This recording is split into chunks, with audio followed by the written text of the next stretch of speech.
Atos capítulo 27, versículo de número 1 em diante. Glória a Deus. Depois de 2 meses com palavras dos vencedores, você vai voltar para o feijão com arroz. Fala para a pessoa que está ao seu lado: hoje você vai comer bife, arroz e ovo. Quem gosta de bife, arroz e ovo aqui? Não é o de Tabocão, mas é o melhor aqui de Palmas, em nome de Jesus.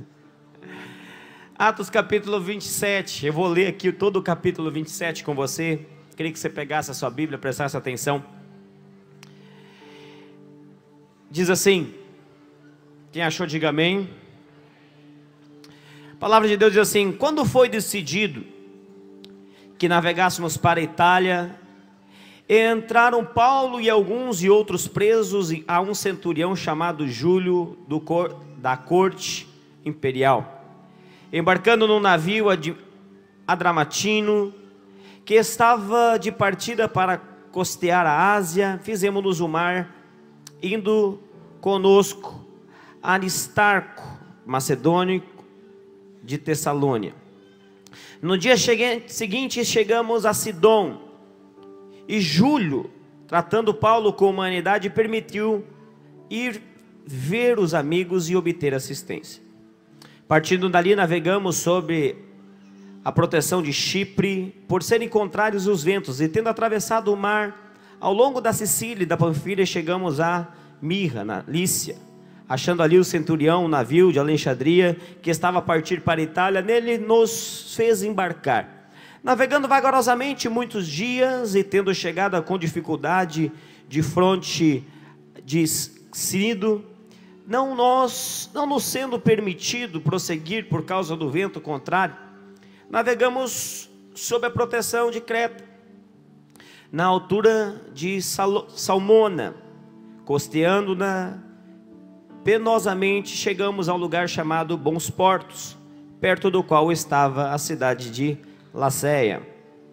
Depois de muito tempo, tendo se tornado a navegação perigosa, e já passado o tempo do dia do jejum, admoestava-os Paulo, dizendo: senhores, vejo que a viagem vai ser trabalhosa, com muito dano e muito prejuízo, não só da carga do navio, mas também da nossa vida.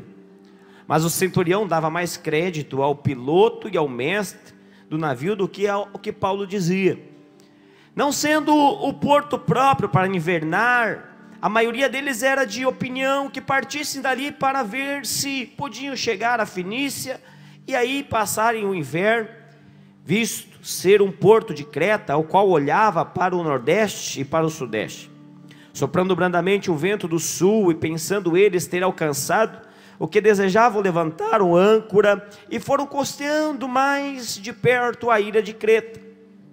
Entrando não muito tempo depois, desencadeou-se do lado da ilha um tufão de vento, chamado Euroaquilão. E sendo o navio arrastado com violência, sem poder resistir ao vento, cessamos a manobra e nos fomos deixando nos levar. Passando sob a proteção de uma ilhota chamada Cauda, a custo conseguimos recolher o bote.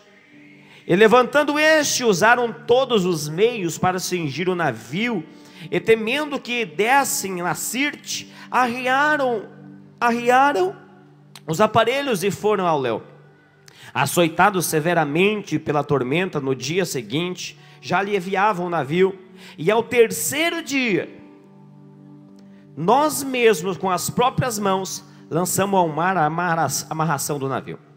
E não aparecendo, havia alguns dias nem sol, olha só, não tinha sol nem estrelas, caindo sobre nós uma grande tempestade. Diga comigo: grande tempestade. Mais forte. Dissipou-se afinal de toda a nossa esperança de salvamento. Versículo 21. Havendo todos estado muito tempo sem comer, Paulo, pondo-se de pé no meio deles, disse: senhores, na verdade era preciso terem me atendido e ouvido, e não partir de Creta, para evitar este dano e perda. Mas já agora vos aconselho bom ânimo, porque nenhuma vida se perderá de entre nós, mas somente o navio. Porque esta mesma noite, um anjo de Deus, de quem eu sou e a quem eu sirvo, esteve comigo, dizendo: Paulo, não temas. Olha para a pessoa que está ao seu lado e fala: não temas. Seja um anjo de Deus agora e fala de novo para ela: não temas, meu irmão. Versículo de número 24, dizendo: Paulo, não temas, é preciso que você compareça perante César, e eis que Deus por sua graça te deu todos quantos estão no navio contigo. Portanto, senhores, tende bom ânimo, pois eu confio em...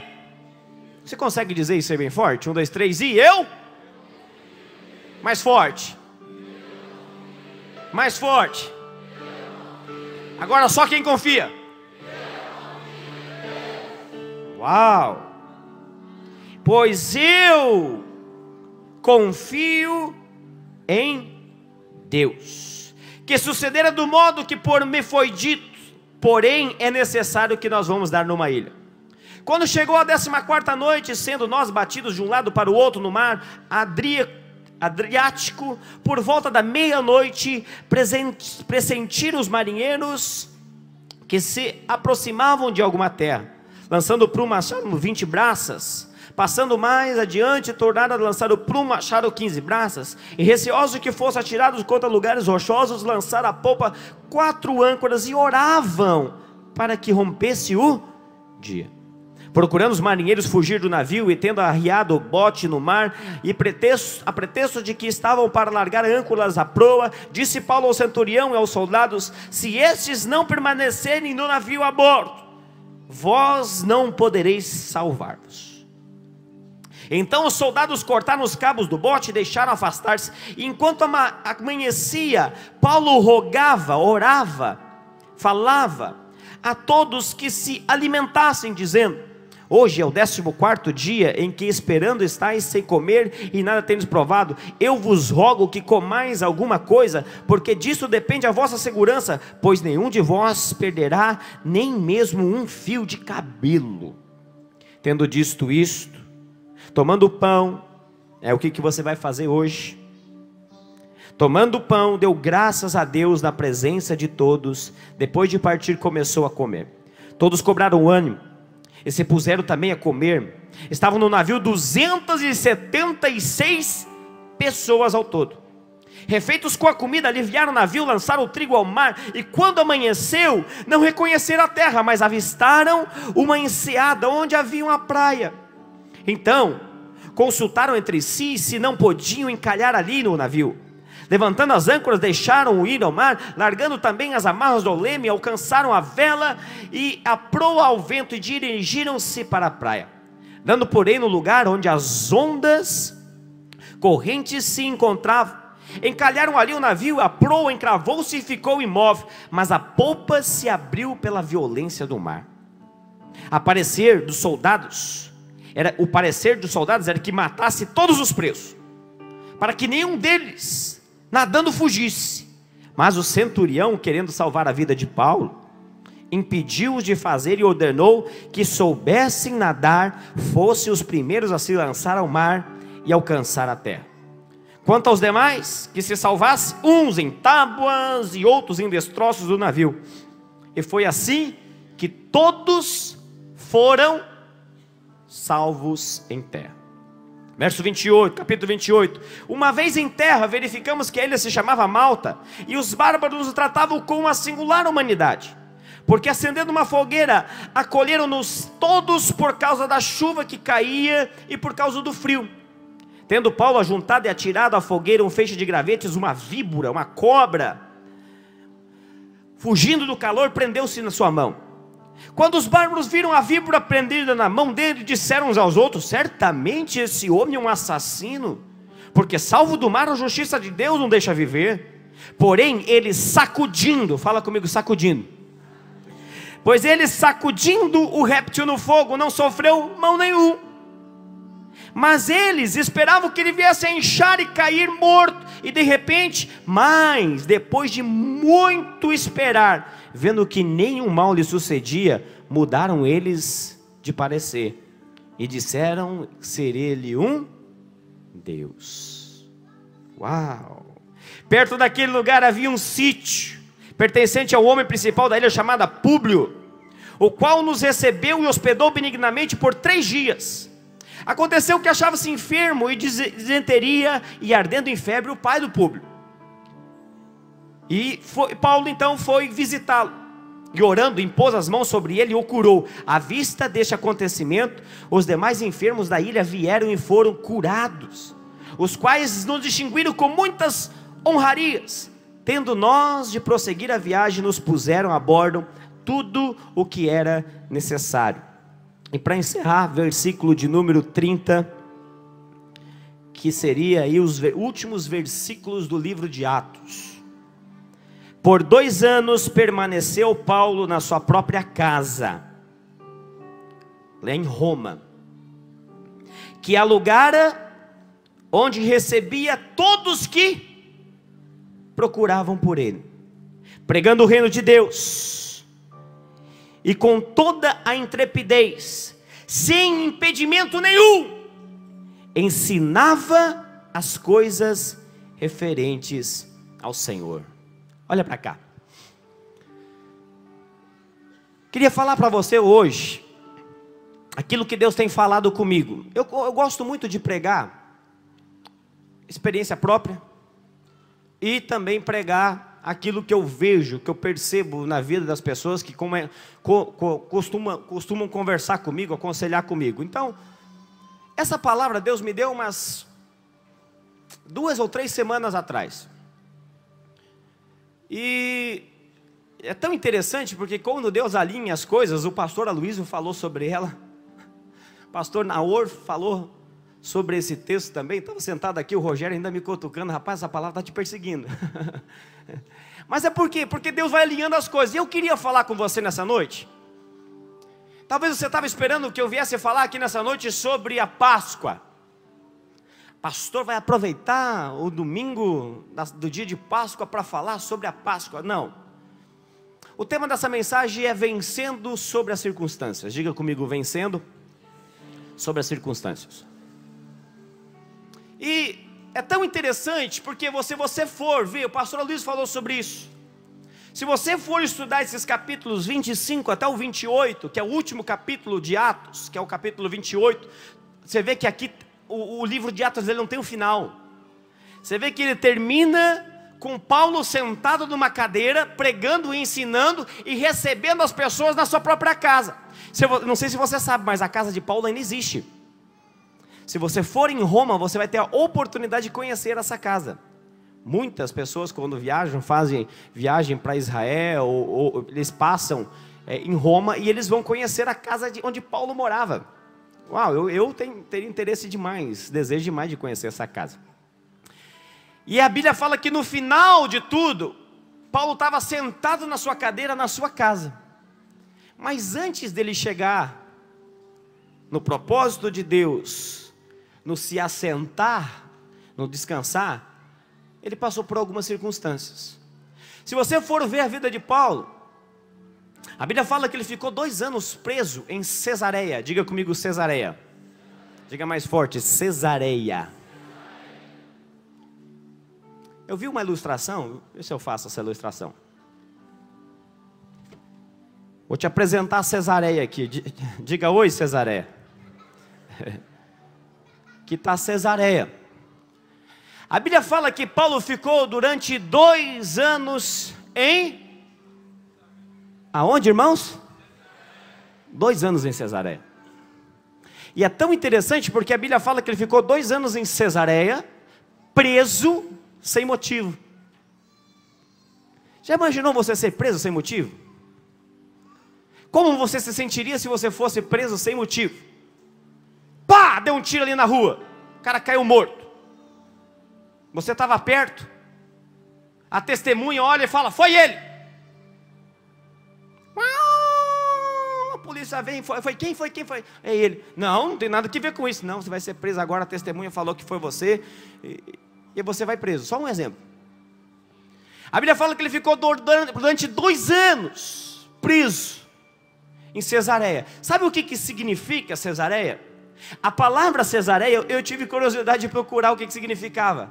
A palavra Cesareia significa separado, lugar separado, lugar isolado. Irmãos, 2 anos preso num lugar isolado. Cesareia aponta para o lugar da humilhação. Cesareia aponta para o lugar de lutas, de angústias, de testes. A Bíblia fala que ele ficou durante 2 anos. Aí de repente, ele entra numa crise tão profunda que ele fala: basta, não chega. Não aguento mais ficar nesse lugar. Não aguento mais ficar 2 anos aqui preso injustamente. Eu sou um cidadão romano. E eu quero ser julgado lá em Roma, para ver se o negócio, o processo anda. Porque aqui em Cesareia a justiça está devagar demais. Não é Brasil não, irmãos, é Cesareia mesmo. E ele então fala: basta, chega. E aí então, a Bíblia fala que ele é levado para a corte. E então ele é julgado na corte. E ele é mandado para Roma. A Bíblia fala que a corte coloca ele no navio com mais 275 presos. Não sei que tipo de preso eram esses. E então manda ele para o navio. Só que agora é o seguinte: no meio do navio, ele tem outras, nesse caminho ele tem outras. Preste atenção. Eu te falei que os últimos versículos do capítulo 28 apontam para Roma.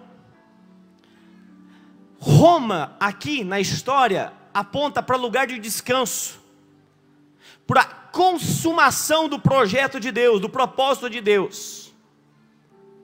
Paulo está saindo de Cesareia, do lugar de lutas, do lugar de tormento, do lugar de isolação, do lugar de separação, e está caminhando agora rumo ao propósito de Deus. Porque a Bíblia fala, nós lemos no capítulo 27 e 28 aqui, que Deus falou para ele: eu quero que você esteja em Roma, você vai pregar para César.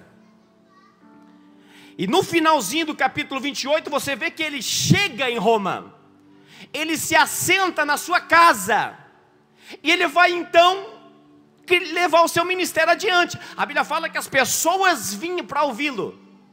Agora preste atenção: de Cesareia até Roma, diga oi Roma. De Cesareia, de um lugar de lutas, tribulações, de angústias, de separação, de isolação, até você chegar em Roma, o lugar de descanso, o lugar do propósito existencial de Deus para a sua vida, é a caminhada cristã. Eu estou chamando isso aqui de caminhada cristã. No meio desse processo você vai passar por algumas coisas, e é sobre isso que eu queria falar. Entre o lugar da angústia e o lugar da honra, você tem uma caminhada. Fala para a pessoa que está ao seu lado: tem uma caminhada para você, meu irmão. E pode falar para ele assim com toda a convicção agora: e essa caminhada, olha para ele e fala: e essa caminhada é Deus que está no controle. Olha para ele agora nos olhos dele e fala: a sua vida está sob o controle de Deus. Quem está me entendendo aqui, diga amém. Entre Cesareia e Roma, entre a angústia e a honra, tem uma caminhada. E aqui tem algumas coisas que me chamaram muito a atenção nesse texto. Muito. Primeiro, eu já preguei sobre esse texto, eu não sei se você lembra. Eu já preguei sobre esse texto, já foi 1 ou 2 vezes. Mas toda vez que eu volto a ler, Deus traz revelação de algo novo. Nesse caminho, nessa trajetória, você vai encontrar algumas coisas. Primeira delas, você vai encontrar tempestade. Diga comigo: oi tempestade. Quem que você tem aqui? Não ouvi? O que você tem aqui? Tempestade. Bom, o caminho começa, a caminhada começa.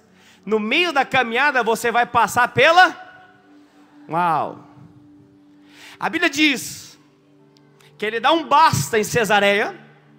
Ele agora está sendo destinado para o propósito de Deus, que era chegar em Roma. Só que no meio do caminho agora ele se depara com um problema. Qual que é o problema? Tempestade. Ele entra no navio, olha só a história. Ele entra no navio e ele começa a navegar, e ele navega por alguns dias. Ele desembarcou num porto. Quando eles chegam nesse porto, Paulo olha para o clima e fala para o comandante: ô camarada, estou percebendo aqui que o negócio vai chover. Eu acho melhor a gente ficar por aqui, porque nós vamos encarar uma tempestade feia. Aí a Bíblia diz que o comandante e os tripulantes da navegação olham para Paulo: meu amigo, você deve de entender de Bíblia, você pode entender das leis da filosofia grega, porque ele era entendido de filosofia grega, era criado aos pés de Gamaliel. Você pode entender um monte de coisa, mas de navegação quem entende somos nós, fica quieto. E aí ele fala o seguinte: eu vejo que a viagem vai ser, então tá bom, nós vamos. Então vocês podem preparar, porque essa viagem vai ser trabalhosa, vai ser um pouquinho complicada. E no meio desse momento então, o que acontece?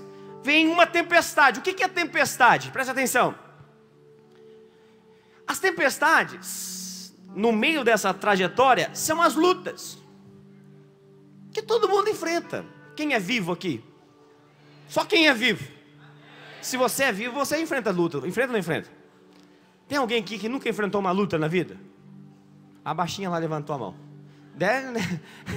Deve ter muita luta mesmo, não? Crianças não têm luta, é verdade, era sincera. Crianças não têm muitas lutas. Qual que é a luta da criança? Dormir. Que elas não gostam de dormir. Já viu como é que é menino? Você quer disciplinar menino, você põe ele para dormir. Porque eles não gostam de dormir.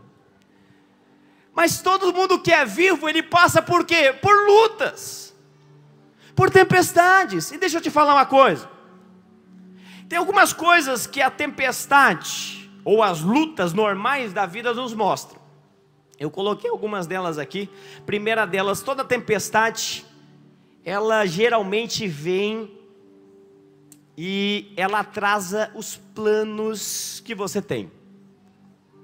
Capítulo 27, versículo de número 9. Olha o que a Bíblia diz. Volta um pouco. Capítulo 27, versículo de número 9. Depois de muito tempo tendo se tornado a navegação perigosa, e já passado o quê? O tempo. Eles tinham um planejamento, eles tinham uma rota, eles sabiam como iriam navegar, eles sabiam onde iria chegar, mas no meio do caminho eles não estavam contando com uma luta, com uma tempestade. Primeira coisa que a tempestade traz, geralmente, a tempestade atrás, quando ela vem, ela costuma atrasar os planos do camarada. Você conhece gente assim? Que ele está tentando, ele está lutando. Deixa eu te falar um negócio, presta atenção, olha para cá. Quem tem relógio aí? Levanta ele para o céu. Eu esqueci o meu em casa. Levanta. Dá uma olhada para ele aí agora. Sabe qual que é a maior luta do cristão? Nem respondi ainda para você, já está respondendo. Sabe qual que é a maior luta do cristão? Diga comigo: tempo. É você lutar contra o tempo. É no meio da caminhada você perceber que a tempestade agora está querendo atrasar os seus planos. Então a Bíblia mostra que eles tinham um plano, mas a tempestade atrasou o plano. Paulo queria sair de Cesareia e queria chegar em Roma rapidinho para cumprir o propósito de Deus, mas no meio do caminho ele enfrenta uma tempestade que acaba atrasando alguns dias o propósito de Deus. Inevitavelmente, irmãos, um momento ou outro nós vamos passar por esse teste, o teste do tempo. E muitos de nós somos reprovados quando Deus manda esperar. Quantos jovens nós temos aqui? Levanta a mão. Quantos jovens solteiros nós temos aqui? Sabe qual que é o maior teste seu? Psst, ei, adolescente. Sabe qual que é o maior teste seu hoje? Eu vou te falar. Você tem relógio aí? Olha para ele. Diga o tempo de esperar. Sabia disso? Porque o propósito... Ei, adolescente, conversa não, olha para cá. Jovem. O maior teste de Cesareia, até o propósito de Deus, é quando vem as lutas, nas quais você tem que enfrentar e esperar em Deus, o tempo da sua oportunidade. Posso ouvir um amém de algum jovem aqui avivado? Eu pastoreei jovens do ano de 2019 até o ano de 2012, 3 anos. 2009 até 2012. Irmãos, o negócio aqui está tão corrido que eu não sei nem que dia que é hoje do mês. A rede do pastor Neto, cadê a rede do pastor Neto? Está aqui, era a minha rede. Muitos aqui que estão aqui eram discípulos que andavam comigo ainda naquela época. Mudou bastante, mas tem muita gente que aqui andava comigo. E nesse tempo, uma das coisas que eu percebia claramente no meio dos jovens, era quando a tempestade vinha, quando a luta vinha, a dificuldade de conseguir esperar. Eu tinha umas irmãs preciosas da minha rede, que eram líder de célula, e o tempo ia passando. E você sabe, né, irmãos, quando o tempo passa, o tempo voa, e a poupança vai medindo. É a única que continua numa boa conversa. O teste do tempo é um teste para todo mundo, para o jovem, para o adolescente, para o casado. Saber esperar em Deus, em meio às lutas. E essas irmãs, algumas delas estavam se aproximando aí dos 3.0. E o que acontecia com essas irmãs então? Elas falavam: pastor, essa igreja não tem homem. Dá uma olhada para o teu lado aí, jovem, solteiro, vê se tem homem aí do teu lado. E ela entrava em crise. Ela entrava em crise, porque não tinha um homem para ela casar. Pastor, eu estou chegando nos 30 e eu ainda não casei. A gente falava: espera, irmão, Deus não está demorando, Deus está caprichando no varão. Se você está querendo algo bom, Ele vai te mandar algo sobrenatural. Aguenta firme aí. Fala para a pessoa que está ao seu lado: quanto mais Deus demora, mais Ele está caprichando, meu irmão. Está demorando aí? Pergunta para ele: está demorando alguma coisa aí na sua vida? Fala para ele: Deus está caprichando no meio das lutas, meu irmão. Quantos creem nisso? Digam amém. Qual que é o grande problema? Era o teste, era a luta do esperar, do saber esperar e não negociar. Presta atenção, olha para cá. Quando nós agimos, a pastora Luiz falou isso, quando você quer tomar conta do relógio de Deus, quando você quer agir, quando você quer fazer as coisas acontecer, Deus descansa. Agora, quando você descansa, Deus age, Deus trabalha. Nós somos o povo que trabalha esperando no Senhor. Então deixa eu te falar, meu querido, quando as lutas vier, a primeira coisa que você tem que saber: pode até demorar um pouquinho, mas eu vou conseguir enfrentar, eu vou conseguir superar, e logo logo eu vou chegar onde Deus quer que eu esteja. Levante a sua mão para o alto e diga assim comigo: eu não vou negociar com o tempo. Segunda coisa que as tempestades mostram, versículo de número 15. Quando a tempestade chega, olha só, quando a luta vem, muitas das vezes ela te leva a perder suas habilidades naturais. Você fica sem chão, você fica sem saber o que fazer. É aquele bom vendedor que vende pra caramba, tem uma lábia Quem é vendedor aqui? Quem é bom vendedor aqui? Deixa eu ver. São modestos, né? Não quer falar não. Mas tem o bom vendedor. Só que tem o bom vendedor que chega um momento que ele não vê nada. Ele é cheio de habilidade, mas não consegue vender. O que é isso? É a tempestade. É o momento, então, a Bíblia diz, olha só, e sendo o navio arrastado com violência, sem poder resistir ao vento, cessamos a manobra. Sabe o que os marinheiros fizeram? Os marinheiros, diante da tempestade, fizeram o quê? Abandonaram o navio. Eles não sabiam mais o que fazer, cessaram a manobra, pararam de pilotar, largaram o leme, entregaram as pontas. Por quê? Porque a tempestade, as lutas, muitas das vezes ela vem para tentar tirar a sua estabilidade. Ela vem muitas das vezes para te mostrar que você às vezes não consegue ter habilidades para superar ela. E é na hora da tempestade, eles pararam as manobras. E é tão interessante porque a impressão que dá quando a tempestade vem sobre o seu navio, parece que a tempestade está batendo só no seu navio. Já viu isso? Você olha para o lado, mas lá não tem. Você olha para... É igual chuva aqui em Palmas. Já viu como é que é a chuva em Palmas? Você sai daqui, pá, chega na rotatória, acabou. Eu já tive, aconteceu comigo, de eu estar aqui, e mais ou menos uns 10 metros na frente, a chuva, pá, eu parado aqui olhando a chuva. A chuva ali, e eu aqui. Geralmente quando você está passando pela chuva da tempestade, a impressão que dá é o quê? Poxa, mas só eu que passo por luta nesse lugar, mãe? Esse é o que está passando. Aí é o outro que está vendo de fora, olha só. Aí tem o que vê você passando por luta. Ele olha, a impressão que dá é que todo navio que está próximo de você não está passando. E você está. Aí a água cai, mas a Bíblia, presta atenção, a Bíblia fala que a água cai para todos. A água caiu só na cabeça de Paulo? Não, a água caiu no navio inteiro. Foi em todo mundo. A água caiu para todos. Fala para a pessoa que está ao seu lado, a luta vem para todos, meu irmão. A água cai para todos. A impressão que dá é que eles perderam a habilidade. E é tão interessante porque quem está dentro, ele acha que está acontecendo só com ele. E quem está fora, ele acha que sabe resolver o que está acontecendo na vida do outro. Já viu?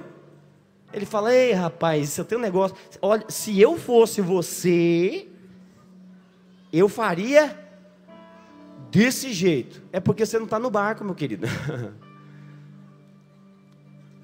Você não sabe a luta que o outro está enfrentando. Talvez você ache que é a mesma luta que você já enfrentou. Aí você fala, a luta que eu quando eu passei por isso, eu agi. Mas nem sempre. A chuva que está caindo na cabeça do outro é a mesma chuva que cai na tua. Quem está de fora, às vezes, é bom dar conselho, é bom falar. Mas tem que tomar muito cuidado, porque às vezes você não sabe o que a pessoa está passando. Você pode chegar para mim e falar que está com problema. Agora, tem coisas que só você sabe o que é o problema. Eu posso te dar um conselho, eu posso falar o que você poderia fazer? Posso, mas tem certas coisas que só você sabe o que é. Eu não tenho nem a noção da gravidade do problema. A Bíblia fala que eles perderam. Outra coisa que a tempestade traz medo, assusta. Versículo de número 20, olha o que a Bíblia diz. E não, aparecendo havia já alguns dias, nem sol, nem estrelas, caindo sobre nós uma grande tempestade, dissipou-se afinal toda a esperança de salvamento. Uau, olha para cá. Tempestade, às vezes a luta vem, às vezes também ela assusta ou não assusta? E é o que eu falei para você, quem está passando por ela, pensa que é o fim de tudo. Talvez você está aqui nessa noite pensando, por que eu estou falando isso? Presta atenção. Você olha para nós pastores, você acha que a gente não passa por luta. E eu também não estou aqui para falar das minhas lutas para você.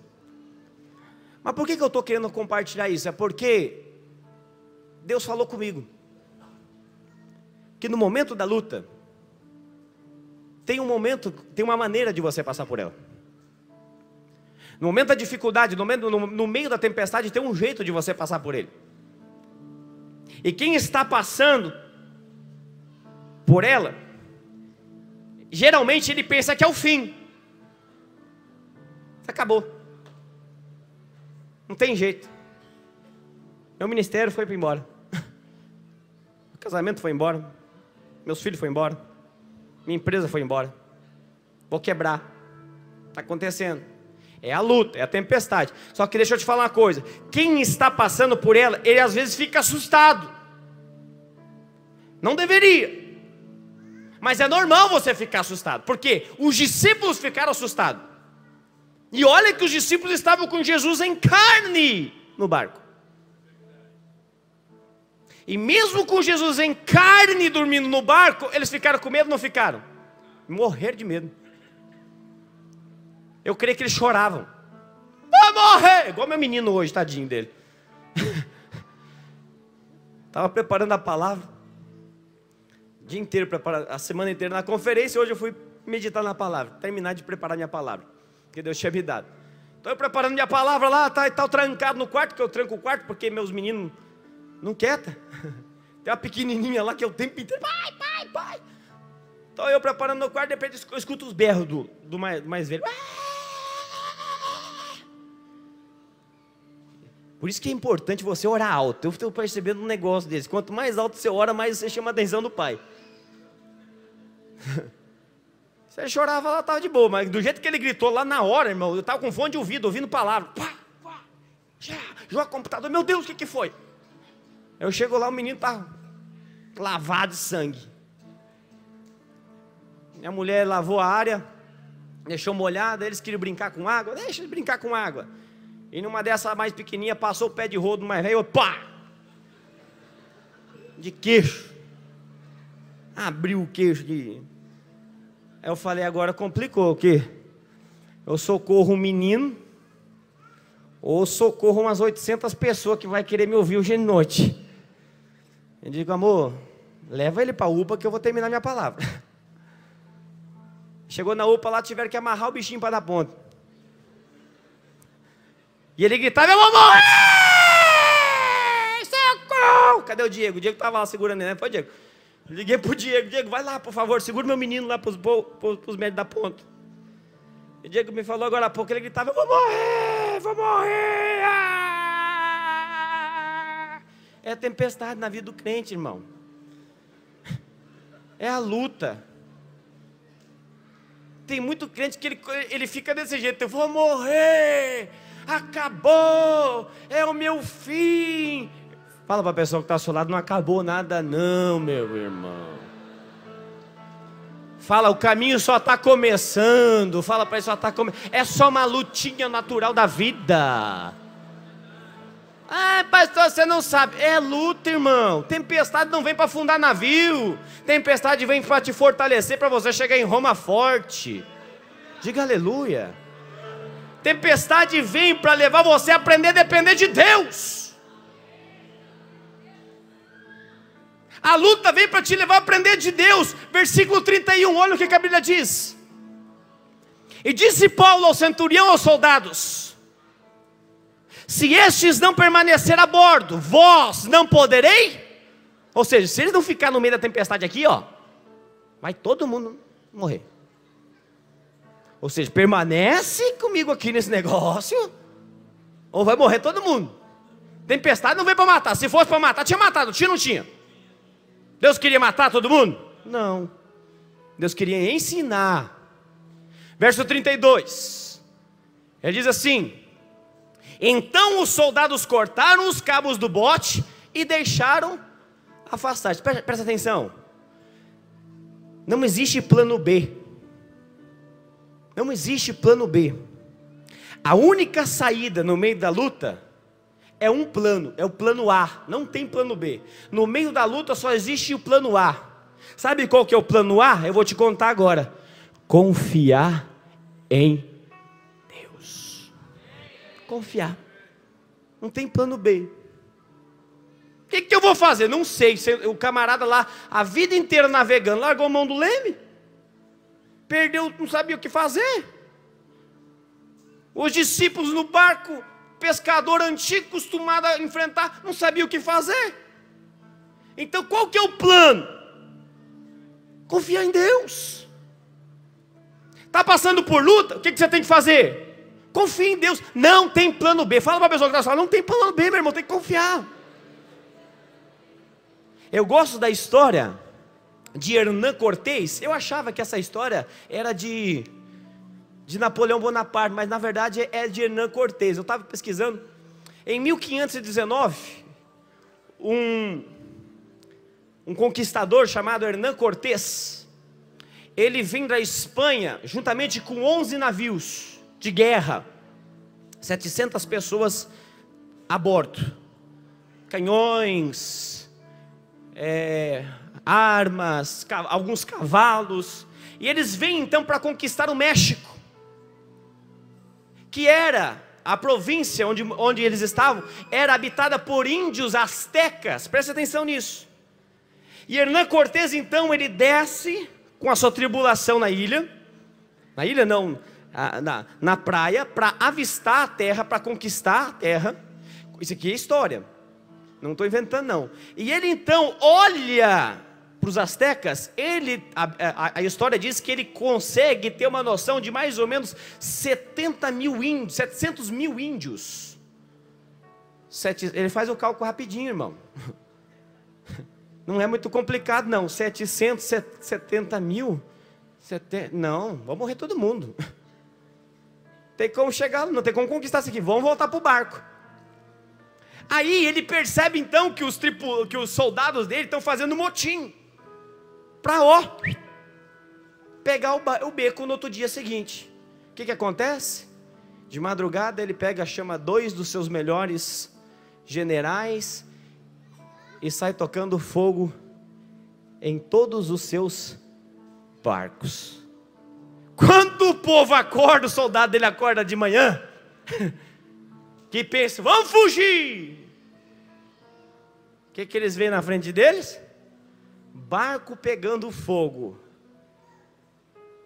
A história diz, Hernán Cortés chega, agora vocês só têm 3 soluções para vocês, 3 saídas, 3 planos: lutar e continuar lutando, porque não tem como fugir. Deixa eu te falar uma coisa, ei, presta atenção, coloca fogo no seu barco. A Bíblia diz que aquele que põe a mão no arado não deve de olhar. Tem muito jovem aqui que tem chamado da parte de Deus, que deveria botar fogo no. Vai decepcionar pai?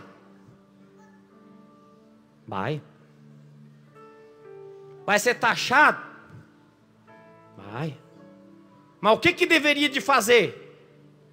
Eu só tenho um plano, que é seguir e confiar em Deus.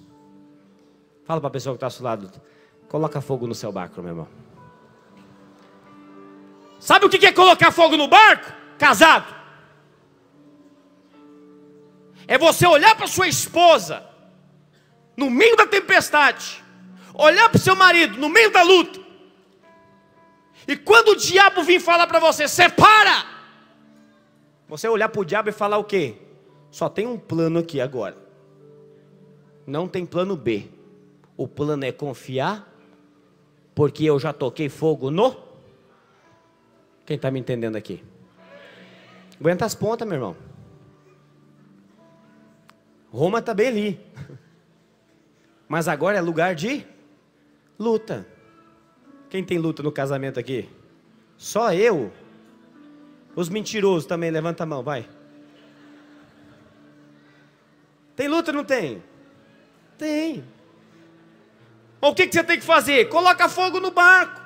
Não existe opção de recuar, não existe plano B. A vida do vencedor é lutar e vencer. Lutar e vencer, lutar e vencer. Assim você vai caminhar a vida inteira lutando e quando você para de lutar, você perde, irmão. Então deixa eu te falar, no meio da luta, confia em Deus. Espera o casamento melhorar. Espera Deus transformar. Espera a célula multiplicar, não entrega não. Não entrega. Coloca fogo no barco da desistência. Coloca fogo no barco da separação. Coloca fogo no barco. O meu chamado. Pois é, põe fogo no barco. Confia nos planos de Deus. Ou nós colocamos fogo no navio, ou nós nunca vamos chegar onde Deus quer que a gente chegue. Quem quer aqui chegar onde Deus tem preparado para você? Versículo 43. Tempestade. Tem muito barulho, mas não está acima da soberania de Deus. Mas o centurião, querendo salvar a Paulo, impediu-os de fazer e ordenou que os que soubessem nadar fossem primeiros lançar ao mar e alcançar terra. Presta atenção. Os camaradas falaram: mata todo mundo aí, ó. Porque se o navio afundar, é capaz desses camaradas fugir. Mata, pega lá o... Como é que é o nome daquela arma que tinha, sei lá, aquela que colocava... Naquela época não tinha, não tinha? Tinha pólvora naquela época não de Jesus, né? Matava com o quê? Com faca mesmo? Faca. Puxa a peixeira aí, mata todo mundo. Aí ter pegado lá todos os soldados que estavam no navio, que vai acabar, mata todo mundo mesmo, para ninguém sobrar. De repente o camarada lá, o centurião, que era o chefão, chega: não, para. A Bíblia diz que o centurião quis salvar quem, irmãos? Espera aí. Você acha que esse centurião foi tocado por quem para salvar Paulo? Por Deus. Tempestade faz barulho? Faz, mas não tem mais força do que a soberania de Deus. Não tem. No versículo 25, Paulo disse o quê? Volta um pouquinho no versículo 25. Portanto, o Senhor está de bom ânimo, pois eu confio em... Paulo tinha dito: vocês podem estar com medo, mas fica tranquilo, porque aqui nesse lugar tem alguém que confia em... Tem alguém que confia em Deus aqui nesse lugar também? Tem ou não tem? A Bíblia diz, Paulo disse: eu confio em Deus. Então vocês podem ficar tranquilo. Fica tranquilo. Diga aleluia. O que Paulo fez no meio da tempestade? Orou. A Bíblia fala que ele orou. Foi clamar a Deus. Deixa eu te falar uma coisa: joelhos dobrados e mãos levantadas movem Deus ao seu favor. A Bíblia fala que Moisés, a Bíblia fala que havia pessoas segurando as mãos de Moisés, Arão, e eu esqueci o nome do outro. Enquanto segurava, levantava as mãos de Moisés para cima. Era Moisés ou era Arão? Quem que segurou mais? Arão e quem? É mesmo? Não estou lembrado não. Enquanto as mãos de Moisés eram levantadas, vencia a guerra. Quando abaixava as mãos, perdia a guerra. Já imaginou a cena? Segura as mãos de Moisés para cima, vai, luta, 1 hora, 2 horas, 3 horas, 4 horas, 1 dia, 2 dias. Aí estava cansando e ia baixando, está perdendo, levanta de novo, levanta. Aí cansava as mãos, irmãos, já ficou com a mão levantada uma meia hora? Fica uma tonelada. Imagina os camaradas, eu acho que eles queriam pegar uma madeira, uma forquilha, alguma coisa para colocar para cima. Baixava, perdia. Deixa eu te falar, mão levantada e joelho dobrado não resiste. O diabo tem que correr. As circunstâncias têm que mudar. A tempestade ela vem, mas ela não está fora do controle de Deus. Não está fora do controle de Deus. Sabe de uma coisa? Tem certos problemas que são pequenos e a gente transforma ele em grande. Sabe de uma coisa? Não são os grandes problemas que destroem casamento. Sabia disso? Não são. Você pensa assim: adulterou, vai. Muitas das vezes não é adultério que separa, é as pequenas coisas. É a goteira na cabeça. A Bíblia fala que é melhor você morar numa casa sem telhado do que numa casa que tem uma mulher goteirando na sua cabeça. É o homem cri-cri. Deixou a toalha jogada. Costuma, irmã, não vai mudar não. Mas o que ele faz é uma ou duas vezes colocar lá onde é que tem que colocar, depois ele vai. A vez não muda. E aí? Vai acabar com o casamento. Vai fazendo um montuado, né? É aquele negócio. Eu tava vendo. Tem que saber resolver problema. E, presta atenção, você que é casado, deixa eu te dizer um negócio. Tem certas coisas que você não devia falar. Quer ver uma delas? Sua mulher está arrumando para vir para o culto. Desde o meio-dia.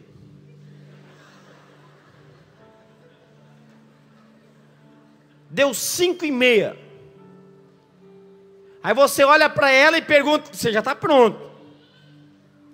Aí você olha para ela e pergunta, amor, está pronta?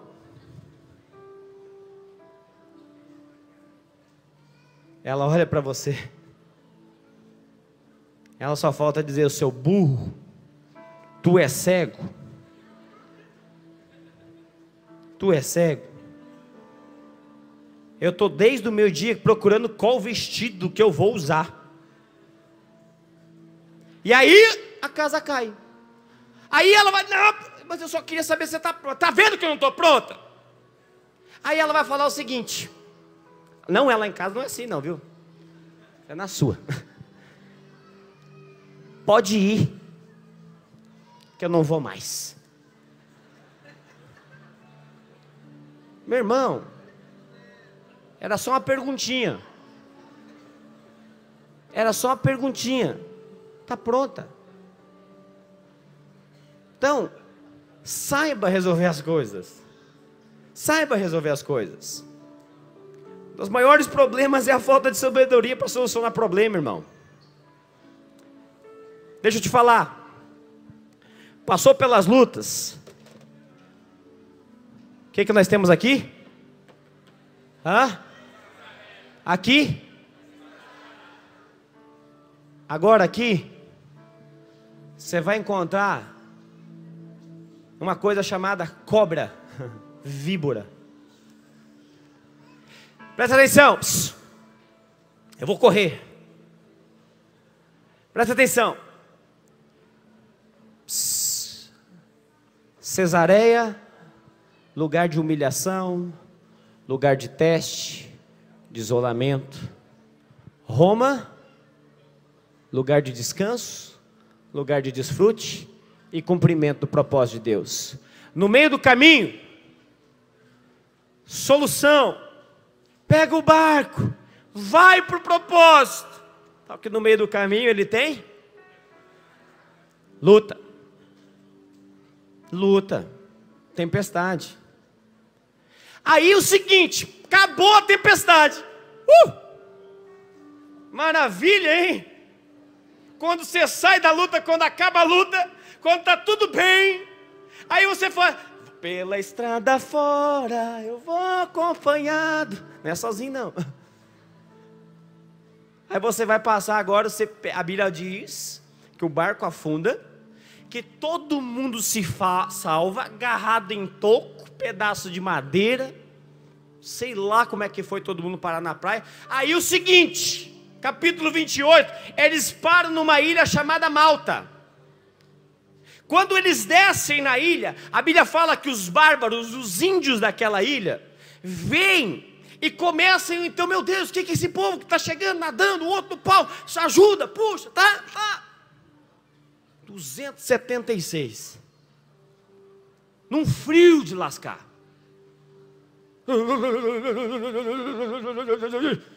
Pega fogo, faz o fogo, faz a fogueira. Paulo, como um homem de Deus, que não aguentava ficar parado, não era preguiçoso, sai catando graveto, para colocar na fogueira, para aquecer os outros. Ele estava com frio ou não estava, irmãos? Estava ou não estava? Ele preocupou com o frio dele? Isso é uma coisa, não vou nem falar isso hoje. Aí então, naquele momento que ele vai catar o graveto, ele tem um outro personagem. A dona, diga oi, dona Cobra. Dona Cobra. Quando parecia que não podia piorar, o negócio piora. Foi nesse dia que Deus falou comigo.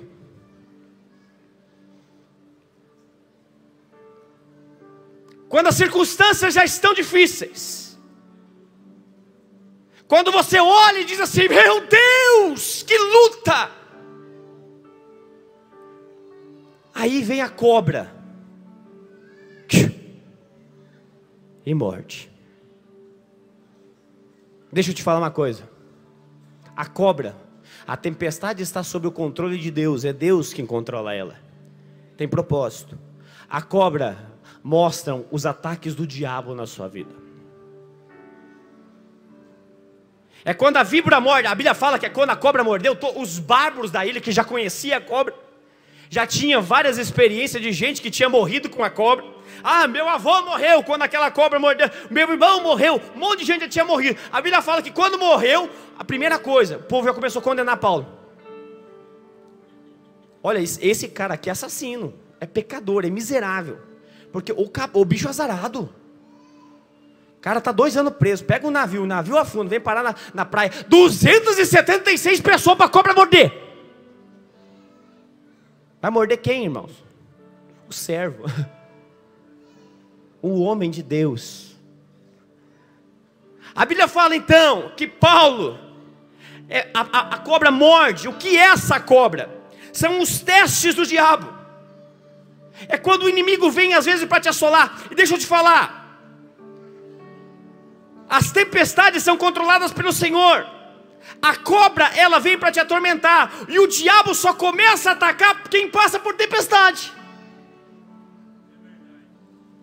Você já viu? Contra quem que o diabo se levanta? É contra alguém que causa ameaça para ele ou não? O cara já afunda, lá na tempestade já afundou. Você acha que o diabo vai atormentar? O diabo não está nem aí. Agora o camarada é o seguinte, ele está 2 anos preso. Ele está na tempestade, ele saiu, ele vencedor. Eu vou para o propósito de Deus. Aí chega aqui agora, o que o diabo fala? Esse aqui eu tenho que tentar fazer alguma coisa contra ele. Tem que impedir que esse camarada vai longe. Se eu não me levantar, se eu não tentar agir, é nessa hora que o diabo vem e tenta se transformar em cobra para te picar, meu irmão. Tenta colocar uma moça no seu caminho para te tirar do propósito de Deus. Tenta colocar um problema no casamento para tentar separar. Tenta colocar problemas financeiros para fazer você quebrar, abandonar a empresa. É a víbora que vem, prega na mão. E o que nós temos que fazer? O que a gente faz com os ataques da cobra? Com aquele ataque que parece que vem para complicar aquilo que já estava complicado. Algumas semanas atrás eu passei por isso. Já estava saindo do naufrágio. Aí de repente vem a cobra e pau. Aí você já está chorando. Aí quando você termina de chorar, você já começa a chorar de novo. Eu digo, meu pai. Só que é o seguinte: tudo que você está precisando é de uma palavra da parte de Deus. Uma palavra. Tudo o que você precisa é de palavra. Palavra, palavra. Nesse dia que eu estava desse jeito, Deus falou comigo. Deus falou claramente comigo. Ei, sacode a cobra no fogo. Sacode a cobra no fogo. A Bíblia diz que Paulo pegou a cobra pendurada na sua mão e colocou ela no mesmo lugar que ela tinha saído, porque a Bíblia fala que ela saiu do fogo. A Bíblia diz que por um caminho ele vem e por 7 ele vai voltar. Sacode a cobra no fogo. No momento da dificuldade, o que você precisa? De uma palavra da parte de Deus. Uma palavra. Uma palavra a seu respeito pode mudar as circunstâncias da sua vida. Talvez você veja aqui nessa noite porque Deus quer te dar uma palavra. E deixa eu te falar uma coisa, meu irmão. Uma palavra apenas pode mudar a sua vida. Uma palavra ao seu respeito pode mudar as circunstâncias da sua vida. Você pensa que precisa melhorar o seu casamento? Deixa eu te falar o que você precisa de uma palavra de Deus a respeito do seu casamento. Você pensa que precisa crescer, mas tudo o que você precisa é de uma palavra de Deus que vai te levar a crescer. Tudo se faz por meio da palavra, tudo. E é por isso que você está aqui, reunido. É por isso que nós nos reunimos, para compartilhar da palavra, porque é a palavra que vai fazer a gente chegar em Roma. Nesse momento então, das crises, das dificuldades, das circunstâncias, você precisa de uma palavra da parte de Deus. No versículo de número 5, porém ele, sacudido o réptil do fogo, não sofreu nada. Fala para a pessoa que está ao seu lado: quando o diabo vier para te atacar, meu irmão, você também não vai sofrer nada. Fique de pé onde você está. Vou te apresentar o quinto, o quarto. Olha para cá, não converse. Sabe o que é melhor de tudo? Você está aqui em Cesareia, a situação já não está fácil. Sua vida já às vezes não estava tão fácil. Você parece um momentinho de esperança. Você entra no navio, navio afunda. Não converse, olha para cá. Você desembarca na ilha, vivo. A cobra vem e morde. O diabo se levanta. Momento nenhum. Ei, momento nenhum você vê Paulo reclamando. Momento nenhum você vai ver Paulo dizendo: ai meu Deus, eu, o maior pregador da graça e do favor de Deus, 2 anos preso, navio afundando, estou eu ajudando esse povo a se esquentar. Aí vem uma cobra e me morde. Para com isso, pai. Não chega de... Todo mundo que olhou para ele disse: rapaz, tem uma coisa errada na vida desse cara, porque eu acho que ele não é favorecido, não. Aí sabe o que acontece quando não tem murmuração nos seus lábios? Quando você não carrega no seu coração a desistência de chegar em Roma. Sabe o que acontece quando você passa por Cesareia? Quando você passa aqui, ó, pela tempestade, quando você passa pelo naufrágio, que você cai, que a cobra te morde, você vai encontrar, sabe quem? Públio. Não é o Públio, não. A Bíblia diz que Deus levantou um homem chamado Públio, naquele lugar, naquela ilha, e diga: Paulo, você está sendo aprovado em tudo. Agora eu vou colocar na sua vida uma pessoa que vai restituir e vai te dar tudo que você precisa para chegar no propósito de Deus. Sabe o que Deus está levantando do seu lado esses dias? Os Públios. Aqueles que vão abraçar com você e vão dizer: desanima não, o propósito de Deus é maior, os sonhos de Deus são maiores. Aquilo que eu sei, eu penso a seu respeito. Eu sei que pensamentos eu tenho a vosso respeito, pensamentos de paz e não de mal. Sabe por que Paulo teve que passar por tudo isso? Ei, ó, Cesareia, Deus une com a tempestade. Paulo crê, Paulo confia, Paulo acredita que o Senhor está no controle da sua vida. Ele vai ajudar todo mundo, vai servir a Deus. A cobra vem, o ataque vem. Deus junta a Cesareia, Deus junta a tempestade, Deus junta a cobra e vai colocar agora o resgatador. Vai colocar aquele que vai restituir. Sabe para quê? Para no final de tudo ele chegar em Roma, poder sentar, abrir a porta da sua casa e dizer: O que vocês precisam ouvir? Pode vir. Pode vir até mim, sabe por quê? Porque todas as coisas eu posso naquele que me fortalece. Nada poderá me separar do amor de Deus. Eu creio, eu confio. Ele chega aqui, sabe o que acontece, meu querido? Acontece que agora ele chega com experiência da parte de Deus. Deus queria aqui uma pessoa preparada, uma pessoa que não vive de fake, de mensagenzinha de Facebook, de frasezinha de impactos. Ele queria que você chegasse, Ele quer que você chegue lá com experiência viva. Sabe por que você está passando por isso?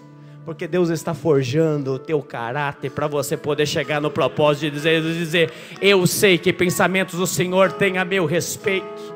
Eu sei que pensamentos o Senhor tem a meu respeito. Todas as coisas cooperam. Isso Paulo falou em Romanos 8, 28. Deus sei agora, porque tudo coopera para o bem daqueles que amam a Deus e são chamados segundo o seu propósito. Feche seus olhos onde você está. Eu quero orar com você antes de nós sairmos.